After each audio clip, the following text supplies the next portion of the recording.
அவர் நினைச்சார்னா இந்த ஷோரூமை விட 10 பெரிய கடையை வாங்கிட முடியும். இத பாரு. கமிஷனர் தன் போனில் ஒரு மெசேஜை இன்ஸ்பெக்டரிடம் காட்டினார். இன்ஸ்பெக்டரின் முகம் வெளிரியது. அவர் தீபக்கின் காலில் விழுந்து மன்னிப்பு கேட்டார். மன்னிச்சிடுங்க சார், நான் உங்களை உங்க இடத்துல விட்டுறவா? என் அடையாளம் யாருக்கும் தெரியக்கூடாதுங்கிறத மட்டும் உறுதி செஞ்சுக்கோ. என் ஒய்ஃபுக்கு கூட தெரியக்கூடாது. சரிங்க சார். இதை சொல்லிவிட்டு தீபக் அங்கிருந்து கிளம்பினான். உண்மை என்ன? ஏன் கமிஷனர் அவனை சார் என்று கெஞ்சினார்? அவனிடமிருந்து உத்தரவுகளை பெற்றார். ஒரு ரகசியம் உள்ளது, அது உங்களை ஆச்சரியப்படுத்தும்.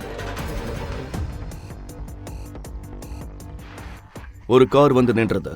அதிலிருந்து ஒரு வயதான மனிதர் இறங்கினார். அவர் தீபக்கிடம் ஒரு சிறிய பெட்டியை கொடுத்தார். அந்த பெட்டிக்குள் என்ன இருந்தது? தீபக்கின் உண்மையான அடையாளம் என்ன? முழு வீடியோவை பாக்கெட் FM தமிழ் யூடியூப் சேனலில் கண்டு மகிழுங்கள்.